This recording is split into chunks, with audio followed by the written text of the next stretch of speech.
बिस्मिल्लाहिर्रहमानिर्रहीम, अस्सलाम वालेकुम। मैं हूं शफ़क़त अली। आज की इस वीडियो में एक बहुत अहम इशू के ऊपर बात करेंगे, जिस खबर का इंतज़ार था, यानी कि जनरल कमर जावेद बाजवा के दौरा सऊदी अरब से मुतल्लक उसकी तफसीलात आन पहुंची हैं, वो शेयर करेंगे। उसके साथ साथ सऊदी अरेबिया ने पाकिस्तान से कौन से दो ऐसे मुतालबात किए, हैरान कुन मुतालबात,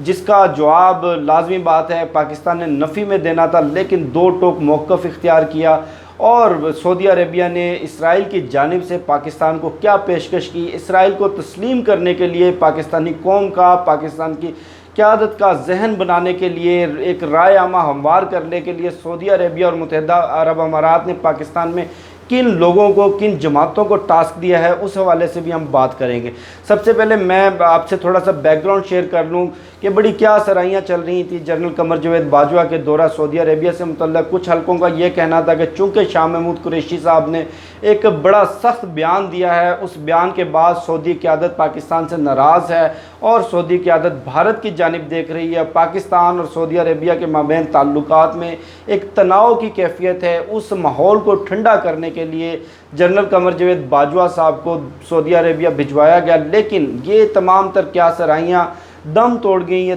तमाम तर ख़बरें गलत साबित हो गई। असल जो हकीकत, असल मामला सामने आया है, वो मामला ये है कि सऊदी क़यादत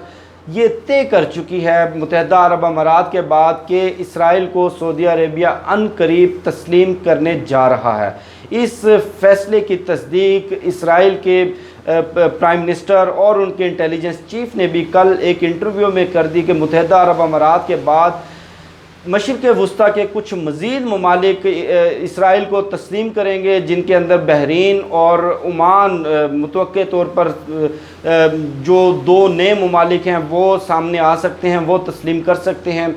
अब फ़ैसला ये किया गया है सऊदी अरेबिया की जानिब से, मामलात इसराइल के साथ उनके ये तय हुए हैं कि पहले मशरिक़ वस्ता के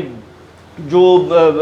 दीगर ममालिक हैं वो इसराइल को तस्लीम करेंगे और सबसे आखिर में इसराइल को सऊदी अरेबिया बाज़ाब्ता तौर पर तस्लीम करके अपने सफारती ताल्लुकात कायम करेगा। पाकिस्तानी क़यादत को सऊदी क़यादत की जानिब से ये पैगामात भिजवाए गए, पाकिस्तान को फोर्स करने की कोशिश की गई, पाकिस्तान का बाजू मरोड़ने की कोशिश की गई, पाकिस्तान को ब्लैकमेल करने की कोशिश की गई कि आप किसी तरह इसराइल को तस्लीम कर लें। आपसे मैं थोड़ा सा ये शेयर करना चाहूँगा कि एकदम से इसराइल को ऐसी क्या मुसीबत आन पड़ी कि वो पूरे मशरिक़ वस्ता के ममालिक के मिन्नतें तरले कर रहा है ख़ुद को तस्लीम करवाने के लिए, और पाकिस्तान में एक जो बहस चल रही है इसराइल को तस्लीम करने के हवाले से, इसराइल को क्यों तस्लीम नहीं करना चाहिए, इस हवाले से मैं कुछ आपको हिस्टोरिकल और लीगल एस्पेक्ट्स भी बैनुल-अक़वामी क़वानीन और अक़वाम मुत्तहिदा के चार्टर की रोशनी में आपके साथ शेयर करूँगा। सबसे पहले ये बात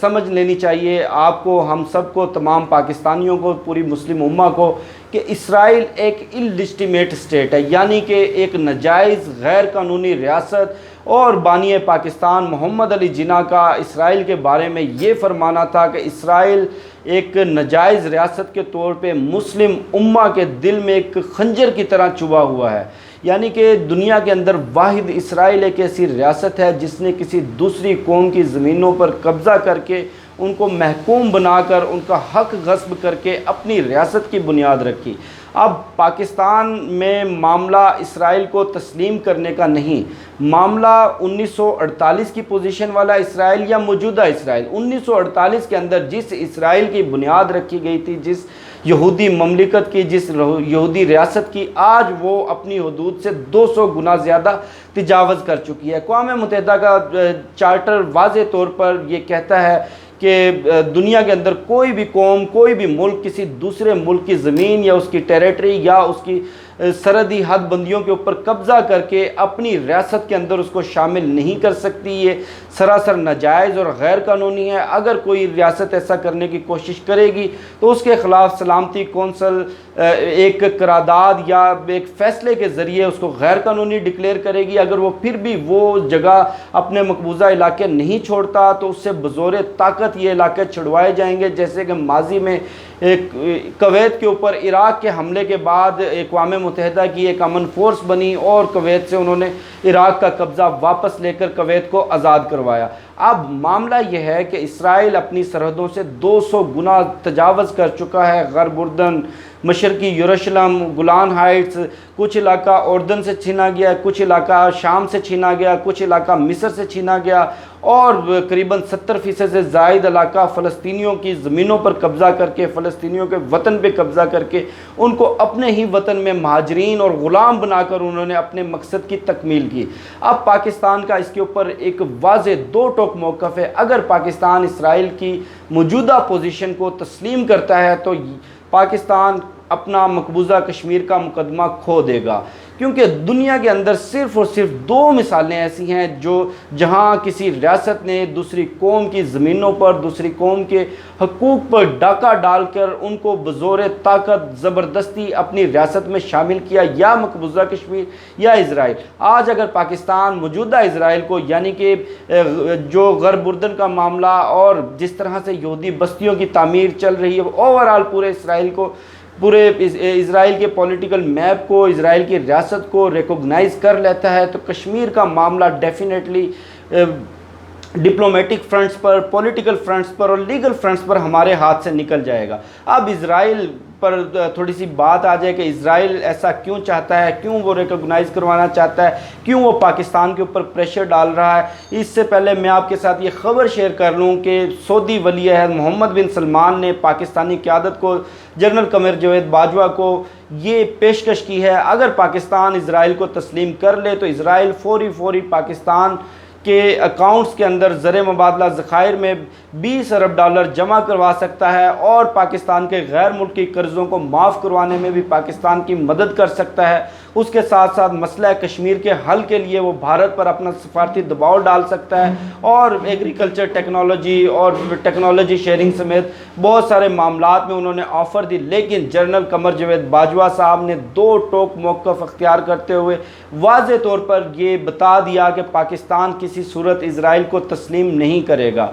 अब सऊदी क़यादत ने हमारे ज़राए के मुताबिक दो मुतालबात पाकिस्तान से किए हैं। नंबर 1, या पाकिस्तान इसराइल को तस्लीम कर ले, इसके बदले जैसे कि मैं बता चुका हूं कि धमकी के बाद कौन कौन सी पेशकशें, कौन कौन सी इमरात पाकिस्तान को ऑफ़र की गई, या पाकिस्तान अगर सऊदी क़यादत का कर्ब सऊदीया के साथ बेहतरीन ताल्लुकात चाहता है तो ईरान के ख़िलाफ़ मुस्तकबिल में अगर कोई भी एग्रेशन हुआ, कोई भी जंग हुई या किसी भी तरह का तसादुम का माहौल बना तो पाकिस्तान ये यकीन दहानी करवाए कि ईरान के ख़िलाफ़ पाकिस्तान सऊदी अरब का इत्तेहादी बनेगा। पाकिस्तान ने फ़िल वक्त दोनों जो मुतालबात हैं उस पर एक तरह से टाइम गेनिंग पोजीशन ले ली है। यही वजह थी कि इस दौरे के लिए आर्मी चीफ और DG ISI को भिजवाया गया। अगर पाकिस्तान की सियासी क़यादत, पाकिस्तान के फ़ैसला साज इदारे, वज़ीर आज़म इमरान खान या शाह महमूद कुरैशी साहब ख़ुद दौरा सऊदीया करते और उनके दौरे में ये बातचीत होती तो उनके पास या हाँ में जवाब देना पड़ता या ना में जवाब देना पड़ता। वो मौजूदा सिनारियों में पाकिस्तान ने अपने लिए वक्त हासिल किया है, लेकिन पाकिस्तान की सियासी क़यादत का, पाकिस्तान की अस्करी क़यादत का दो टोक मौक़िफ़ है कि हम अपनी गर्दन तो कटवा लेंगे, हम अपना सर तो कटवा लेंगे, लेकिन किसी गासिब के सामने, किसी जालिम के सामने हम किसी सूरत झुकने को तैयार नहीं होंगे। पाकिस्तान किसी सूरत इसराइल को तस्लीम नहीं करेगा। अब आ जाते हैं सऊदी अरेबिया और मुत्तहिदा अरब अमारात पाकिस्तान के अंदर किन लोगों को, किन जमातों को राय आमा हमवार करने के लिए और एक माहौल बनाने के लिए अपनी फेवर में किन लोगों को इस्तेमाल कर रहे हैं। मैं बात कर रहा हूँ मजहबी जमातों की, खुसूसन मौलाना फजलुर रहमान, खुसूसन मौलाना ताहिर अशरफी। जमात इस्लामी के अलावा तमाम सियासी मजहबी जमातें सऊदी अरेबिया के इस फ़ैसले की हमायत करेंगी। कोई भी मजहबी रहनुमा, कोई भी सियासी मजहबी रहनुमा इस फ़ैसले के ख़िलाफ़ एहतजाज करते हुए नज़र नहीं आएगा। कोई रैलियाँ नज़र नहीं आएंगी, कोई इज़राइल मुर्दाबाद के नारे नज़र नहीं आएंगे। ये वही लोग हैं, इन लोगों का मुनाफिकाना किरदार, इनका दोगलापन चेक करें कि एक जानिब तो ये वज़ीर आज़म इमरान खान पर यहूदी एजेंट होने का इल्ज़ाम लगाते हैं, दूसरी जानिब जब इसराइल को मुत्तहिदा अरब अमारात तस्लीम करता है तो इनके मुँह से उफ़ तक नहीं निकलती। ना कोई रैलियाँ, ना कोई जलसे, ना कोई जुलूस, ना कोई लॉन्ग मार्च, ना कोई मिलियन मार्च। उल्टा इनकी बगल में बैठे हुए अवामी नेशनल पार्टी के लोग इज़राइल को तस्लीम करने की हमायत का ऐलान करते हैं, इज़राइल को तस्लीम करने के लिए लोगों को मोटिवेट करते हैं, और इन लोगों के मुंह से एक लफ्ज़ नहीं निकलता। मौलाना फजलुर रहमान साहब हों, चाहे मौलाना ताहिर अशरफी साहब हों, आज ये मेरी बात लिख कर रख लें कि सऊदी अरेबिया अगर इज़राइल को तस्लीम कर लेता है तो इन लोगों में से एक शख्स भी उनके ख़िलाफ़, उनके इस फैसले के ख़िलाफ़ एहतजाज करते हुए नज़र नहीं आएगा। ये थी वो तफसीलात जो दौरा सऊदी अरब और जनरल कमर जवेद बाजवा और सऊदी क़यादत खुसूसन मोहम्मद बिन सलमान के माबैन जो तमाम तर बातचीत हुई वो मैंने आपके साथ शेयर की। मुझे शफ़क़त अली को दीजिए इजाज़त। इंशाल्लाह आपसे फिर नेक्स्ट वीडियो में मुलाकात होगी। तब तक के लिए अल्लाह हाफ़िज़।